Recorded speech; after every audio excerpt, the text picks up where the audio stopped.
Dr. Karma Phuntsho comes from Bumtang in Bhutan, and he has a PhD from Oxford University, and is presently a scholar at Cambridge University. He has an extensive background in monastic studies, himself having been a monk for many years.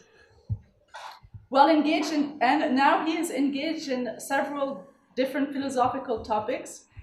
He's very much involved in archiving the Pema Ling tradition text in Bhutan, as well as being engaged in community-based projects in Bhutan, isn't it? Or in Bhutan, yes. So, Karma Phuntsho. Thank you, Anne.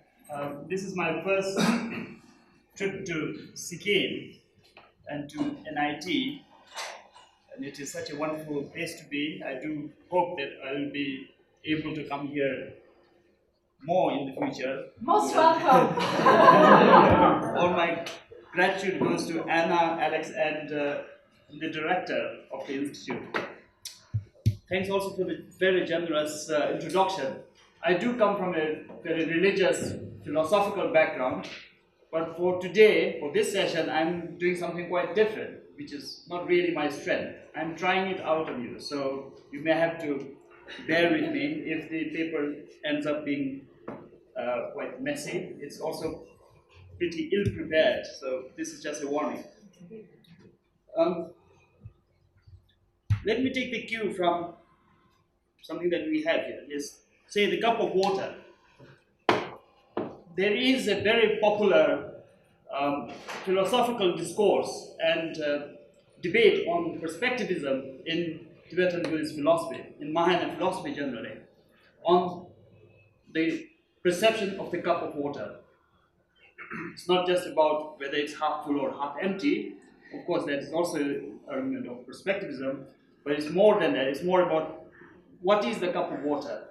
Buddhist philosophers have throughout centuries argued that the cup of water that we human beings see is a cup of pus for the hungry ghost, a home for the fish, a cup of nectar for the celestial beings, and some other things to other beings.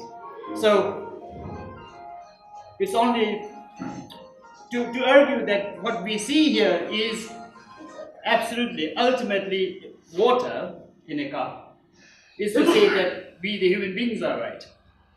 And it is to take a very monastic viewpoint.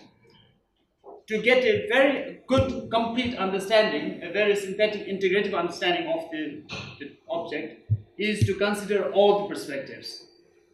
And I think such discourses and debates are not just relevant to the conceptual philosophical discussions, but even to topics like anthropology, social sciences, and things that are relevant to the real world.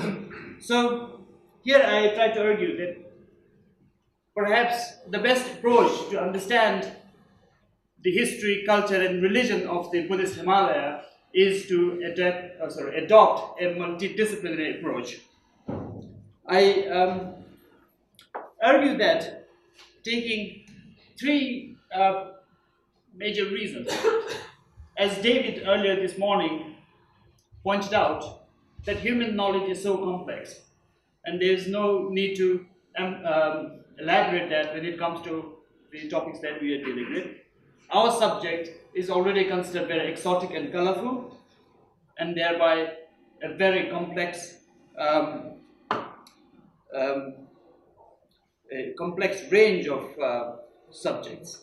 And this sort of kind of complexity necessitates also to approach it through a very multidisciplinary perspective. The second issue is the path perception. Often, when we do very specialized research, we get a partial understanding of the topic and often have this inclination to present the knowledge about the path as if it were of the whole. And excessive specialization can also be politically damaging for academia, notably in seeking funds and institutional support. And I think a multidisciplinary approach helps us to counterbalance, to counteract the excessive specialization. Then, of course, as the Buddha's doctrine of interdependence underscores, the topics that we are dealing with are completely interconnected. They are interdependent. And the only way to unpack the interdependence and the interconnections of the various aspects of the topic, or the various sort of topics around the topic, is to approach it through a very multidisciplinary perspective. So, based on these three arguments, I thought it would be interesting to try a multidisciplinary approach to understand something that is Buddhist Himalayan. And I, in this case, take the example of the book, Pecha, partly because I have been in the recent past and currently involved in projects that involves the book, such as digitization and cataloging, as well as conservation. But more importantly, I find that the Pecha, the book, the Yige, or the more loosely conceptual notion of the Sum, is something that pervades the entire Himalayan Buddhist culture. That, as Professor Germano has claimed, the Himalayan Buddhist culture is very much the culture of the text. That we find books in all aspects of life, and without a good knowledge of the book, it's very difficult to understand, to get a comprehensive knowledge of all the other aspects of the Himalayan Buddhist life. And without a good understanding of other aspects of the Himalayan Buddhist life, it's very difficult to understand the book as well. So, in simple words, I thought a very comprehensive multidisciplinary approach is something that can properly answer very simple questions like what does a book mean to a Himalayan Buddhist? What is the value of the book for the Himalayan Buddhist? Now, I attempt to approach that from these various angles, and also to see the role of the book as tools in these various disciplines. When we look at the historical aspect of the book, the most notable feature is that the Tibetan world is outstanding for historical writing. Unlike India or the Indic world, to which Tibet has always looked up to as the source of authenticity, authority, of literary inspiration, but lacking very poorly, in fact, in historical writings, Tibet has this wealth of historical writing. So we can think of the Namtar genres to begin with. Then we have the Chögyum, the Gelrap, the Depthers, Demrap, Stokjut, Sindix, and so many historical literatures. That's the first notable thing that you find when you look at the Tibetan Buddhist world through the angle of the book, or look at the book from the Tibetan Buddhist perspective. Then, more interesting is also how the book is used to some extent as a mapping tool, as a way of charting Tibetan history. We could take Tibetan Buddhist history all the way to the beginning, Tempa Unyepa, during the time of Hathothri Nyenten. And the symbolism that they have used, that Tibetan historians have used, to indicate the sign of Buddhism, sign of civilization, so to say, is the falling of a book on the rooftop of the royal castle of Hathothri Nyenten. So we find the book metaphor being used to indicate the sign of the Buddhist civilization. Then, 5 generations later or so, in accepted history, we have the introduction of Buddhism. And what really happens is, you have some people like Tume Sambuddha go out to India, bring books, translate them, and really create books. And further down, when we see the major propagation, the proliferation of Buddhism during Chisong Lesen's time, it's largely a massive project to create books by the translators and the authors, Tibetan authors, in places like Samye. And years after Chisong, all the way to Chiren, you could again see the major milestone from that era is the codification, the systematization of the books, the writing of catalogs and certain sort of literary journals to structure the books that have come to Tibet. So, when we look at another, it's very much associated with the idea of the book. reaching the Tibetan Buddhist world.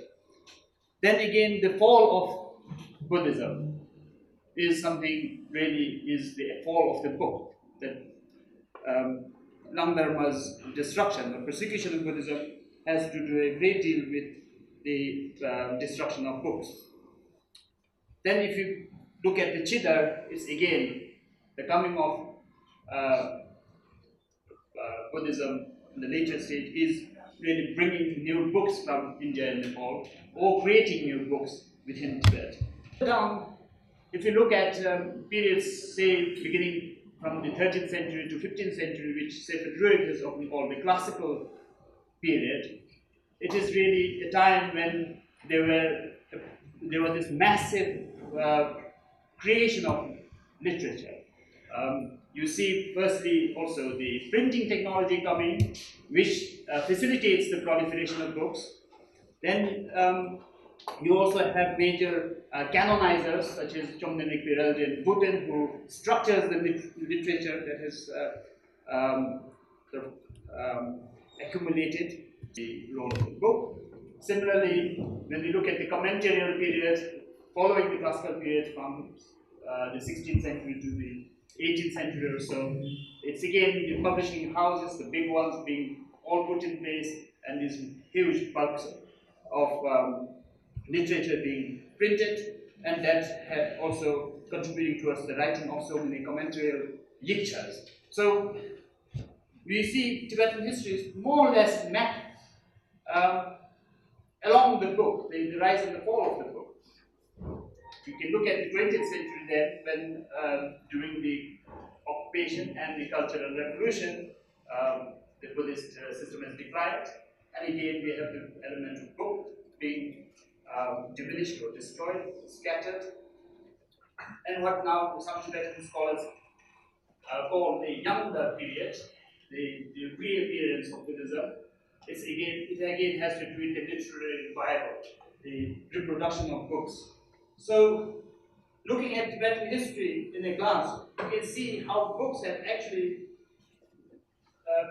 like a sort of a framework on which the history has been built and mapped.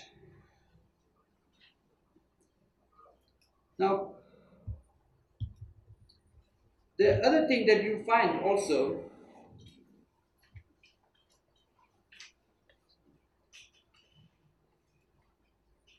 is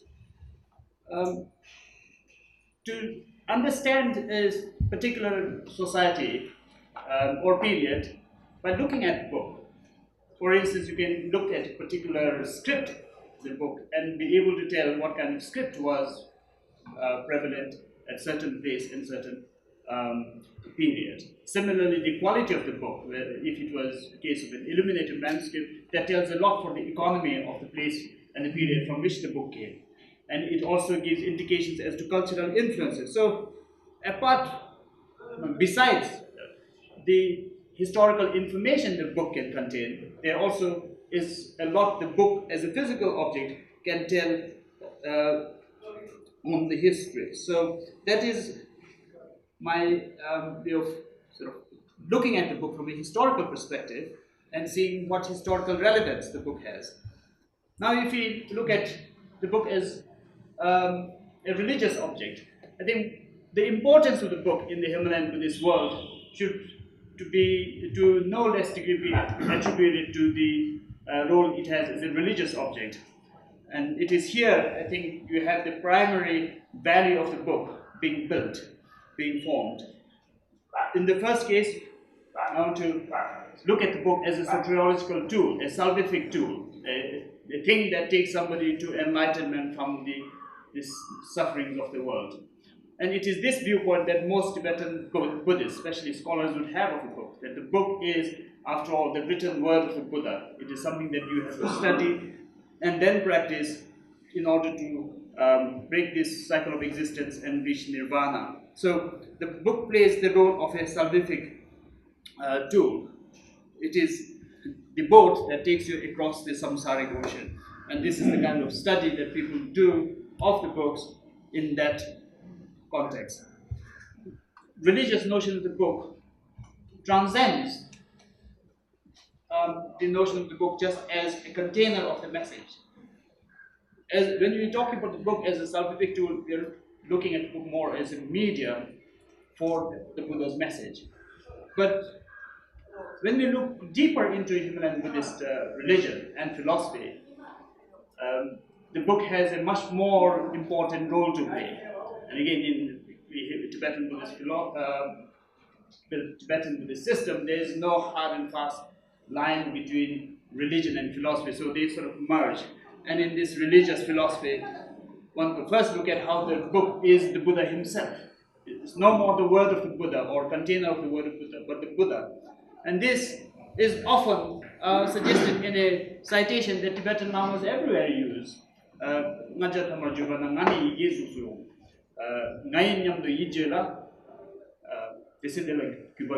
So, in the dictionary times, I will come back in the form of words or books. Similarly, you have in the Pali canon, Buddha advising Ananda that the doctrine will be the teacher. So the book is the Buddha. So it's not just a medium of or message of the Buddha, it's the Buddha himself. But this is still very common Buddhist understanding or way of looking at the book. You go one step higher, and in works like that of Maitreya, where you get much more rigorous Mahayana philosophy, you have the book being presented in the context of the three kayas. You have the Dharmakaya, Samudakaya, and the Nirvanakaya, and the Dharmakaya being further classified into the Shasana Dharmakaya and the Adhigamata Mogakaya. So, Shasana Dharmakaya, the Tempa Shuku, is very much the written word, the book that the Buddha is left behind. So, the book gets equated with the Dharmakaya itself. Further on, when we see the syncretization of Tantric Buddhism, you see the role of the word, the sung, even getting higher. That the primary case, sorry, excuse me. The first case is where you see enlightenment as this state of being, luminous, pure, and ineffable, and out of which, with the genius of spontaneity and simultaneity, you find all kinds of expressions. So the state of enlightenment that's ineffable gets expressed physically, verbally, and mentally in the context of Ku, Sung, and Tuk. And the word appears as the verbal expression of the state of enlightenment itself. In other words, if you look at, say, the ontology of Avalokiteshvara, the state of enlightenment, that is the true Avalokiteshvara, is ineffable. But the Avalokiteshvara state manifests in a physical form as the four-armed deity and in the verbal form as Om Mani Padme Hum. So Om Mani Padme Hum is no less ontologically Avalokiteshvara than the physical representation. So the word gets elevated to a high ontological status. Similarly, when you look at Tibetan Buddhist practices, in most tantric practices, you start with a syllable, a word. The whole sort of cosmology rise out of emptiness, and that the first thing that comes out of that luminous emptiness is the seed syllable, which then turns into a string of mantras, and then into physical form. So you then, at this point, you even see the word precede the physical form, the personal form. So you can see the several degrees of the status or the role of book in religious philosophy. And mainly because of its importance in religious philosophy, you also then get the wide sort of popular role of the book in the form of relics. And that's the third religious approach to the book. The book as a relic are very nicely written. The creation of the book is itself a very religious task, a merit-making process. Donors contribute all kinds of things to help the scribes write the book or carvers carve the blocks. Then similarly, the way the books are stored is a religious activity. They are very nicely wrapped in cloth or actually clothes, Namza. And then you also look at the art of the wood blocks, so the covers, the ropes that bind them. In all aspects, you can see so much input, and all because of the religious significance of the book as a relic. Then they are finally stored in the inner sanctums of a temple, in the holiest spot, in such an order, with offerings laid before them. And then you had pilgrims coming in, touching their heads and receiving blessings from them. The way the book actually is created, is kept, is used, all indicates that it has a major religious role as a relic for the people. And in many places, if you have a very holy book, that is the most important relic of the community, that you wouldn't even want that book to be borrowed by somebody and taken outside the community.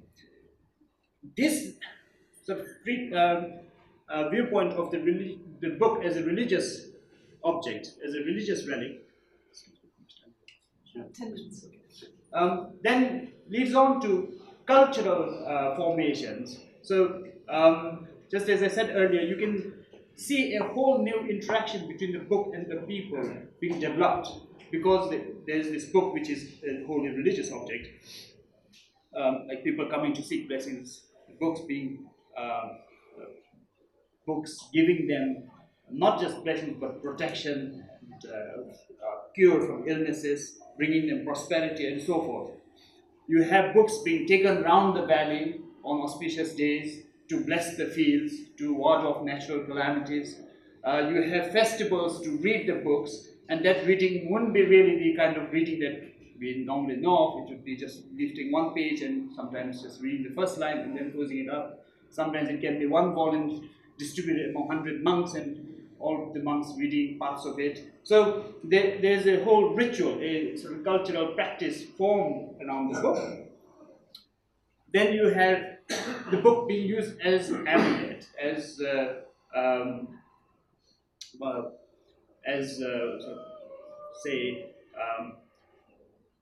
books being put on doors to keep away, ward off evil spirits, books being carried as an amulet to ward off evil spirits.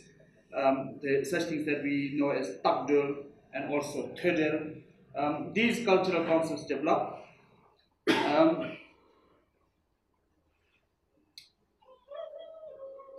What we can also see from the book, if I go further down, this is the process of creating the book. And the book is, culturally, is when you look at the Tibetan Buddhist books, which come in this oblong, sort of rectangular shape, they are reminiscent of the cultural influence from India. Of course. They are descendants of the palm leaf tradition.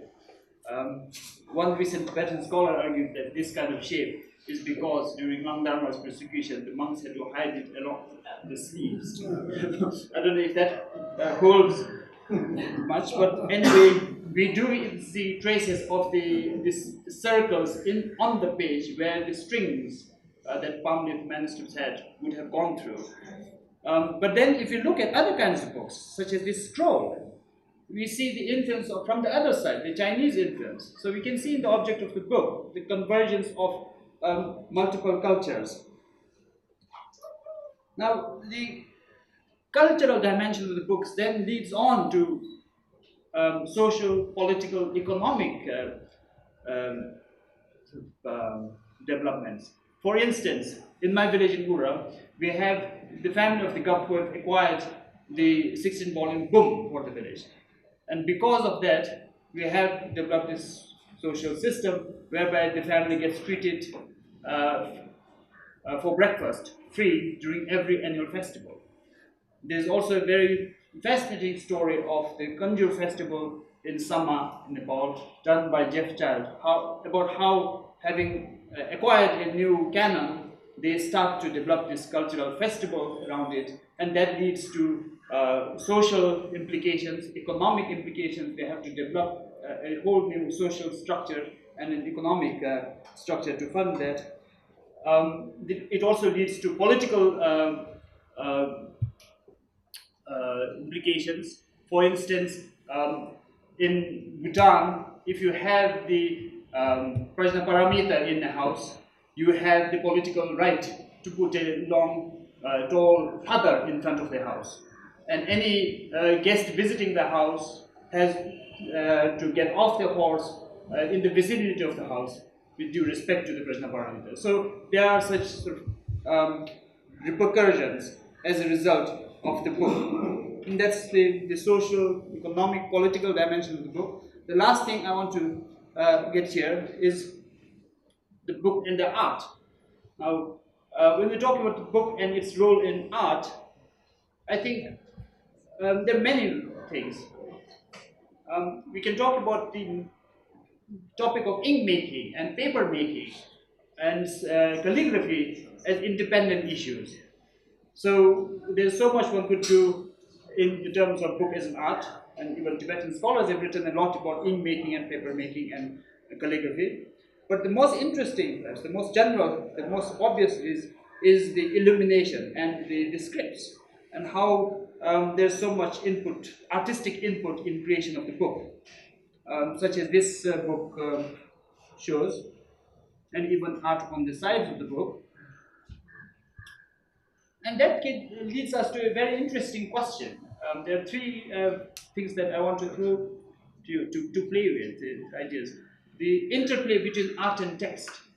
We seem to see art on text and text on art. If you look at a wall painting, there's a lot of painting, but there are also text. On the other hand, on a book, you see a lot of text, but some art. Where is the fine line where we can say this is a book and this is a painting? Is it the format? Is it the amount of letters, or the amount of space that's occupied? It is something that one can sort of contemplate on. The second is the interplay between the book and the person. I've already mentioned earlier that there is some degree of personification of the book. The book being sort of nicely received and residing in the temple, being dressed in clothes, namza, the book being sort of invited to the valley, and then you go on to the extreme, you find the book being personified, like in the case of Prajnaparamita, the book turns a person. But then you also see the other extreme of the bookification of the person, the canonization of the person. You have first the case of persons holding a book like Manjushri on a hand or Jigmelimpa on his head, but gradually you can see the person being given more and more sort of bookish identity. And in one of Tupokilya's writings, I found in his story, he uses this name for a person, a fictional person in his story, and he calls it the volume of Bodhisattva practice. So here you find a book being treated as a person, a person having the name of a book. I think another oral sort of anecdote I heard is about, I think, Tenzin Drakpa, who was challenging Phuntsho for not including Nyima Drakpa's termas in the Rinpoche or so, where he would dress up as a book, as a thick volume, saying that he's learned. So, so you find these two ways: the book being personified and the person being bookified, so to say. The last thing, the book and technology. I think in the last half of the 20th century, the Himalayan literary world went through the most dramatic era. First, there was the destruction and dispersal during the Cultural Revolution, as I said earlier. Then there was the reproduction and dissemination through efforts such as one done by TBRC, led by Jean, and also other projects within Tibet and elsewhere. And what we are now confronted with is a whole new medium for the books. The whole notion of book is sort of dynamically changing. That now, when we look at the CD, how do we approach the CD as a book? Do we penetrate it? Do we not step over it just as we don't step over the traditional pothi? Access to information has also become very, very different now. The reconstruction of knowledge is so different, and this has caused some fear among some quarters of the tradition that this very easy proliferation and reproduction of books might devalue it, that its sanctity might be lost. There was a big debate even in the monastery where I studied in India, whether you can print in the modern book format or in the old pothi format. And most old lamas insisted that it should be in Ponti format. Now think of the digital era. We are faced with twice as much or many times more difficult challenges. Then there's also the issue of Samdra. How do you keep the information from being too easily accessible, especially to people who shouldn't be the readers? I think these are issues that the book world faces today. But as for us, I think as academics, the computer technology is a gift, and we have now access and ways of restructuring knowledge that's much more suitable to us, much more easy for us, and that I think is also another way of arguing that we can now all adopt a multidisciplinary approach than being stuck to a singular specific kind of approach. And because that's the end. Thank you.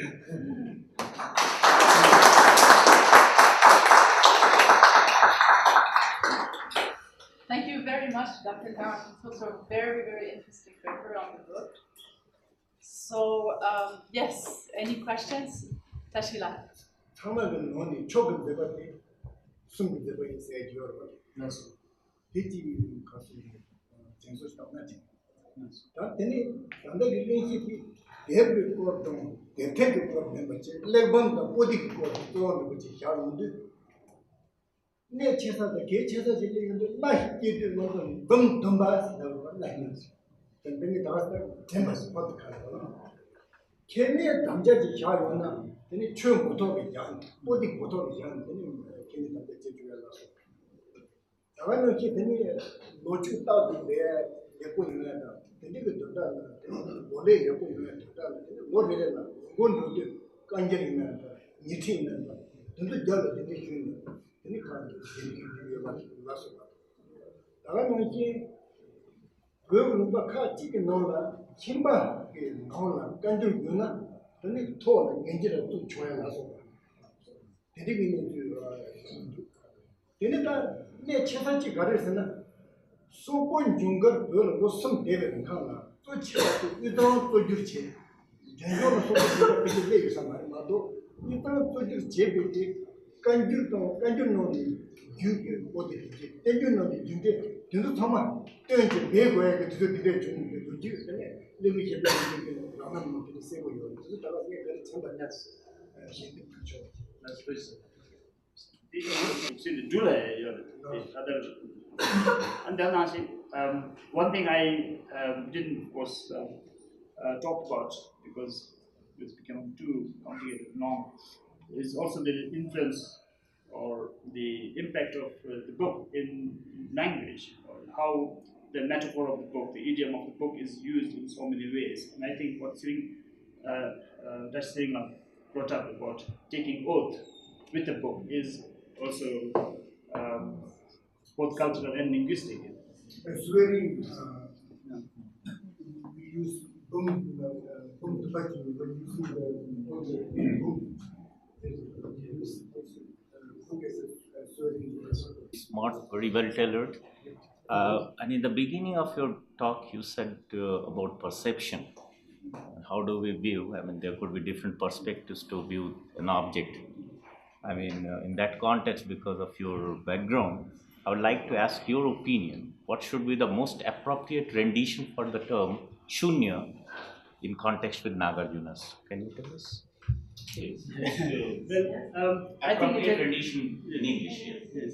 It has been one of the most tricky terms to be translated, I think, and during my PhD, which I did on emptiness, I had to at some point settle for one word, and I chose emptiness over all the other words like vacuity or nothingness, Void. void, and many others. So I would say my preferable choice is emptiness. In that, I suppose if you use the same word tongpanyi or shunyata in colloquial Tibetan or Indic languages, people wouldn't necessarily understand the philosophical idea of emptiness. It would be the emptiness of the cup, qua the lack of content in it. But with many English terms, you can always have a colloquial meaning. colloquial connotation and sort of a philosophical or more specialized connotation. So I thought emptiness doesn't do any harm. We had one more question. Elaborate on the last point, how the fact that we have now text in the computers, how that invites to the multidisciplinary approach. If you could give some examples of what you had in mind with that last statement. Change our concept of the book as a whole. That until now we had, I'm again talking about the Himalayan Buddhist area here. So until now that has been visually restricted almost to the Pothi format. Even the modern book format wasn't really in the consciousness of the Himalayan Buddhist. But now when we have CDs and hard drives and thumb drives and all the kinds of things that can carry that message, how do we approach that? I think there will be a slow transition if people have to be brought to respect the CD as much as the Pothi. How do they even store it? They can't wrap the CDs with clothes. I have this friend in Cambridge, Stephen Hugh Jones, who is a major, well-known anthropologist, and he thought there was some kind of uniformity in text in the prayer wheels rolling round, and the text in CDs also rolling round. That there is a sort of consonance, that it will be such a dramatic shift. Then, as for traditional sort of concerns about secrecy and prohibition, I think it probably will be possible to impose such things, even using digital media. So far, common issues like copyright and plagiarism hasn't really touched the Himalayan Buddhist world, but they may also come up. Then what is very interesting again in the Tibetan context is sense of integrity and totality when we deal with books. The catalogs are to make the book the whole, and then when you look at the Sungbum metaphor, even if it's 100 lines, you would call it the Sungbum of somebody. It's not 100,000 volumes, but it sort of gives the notion of being full and complete. So the digital technology, I think, will help in enhancing that sense of totality. That it will be much easier for us now to compile and respect the integrity. Great. Thank you very much.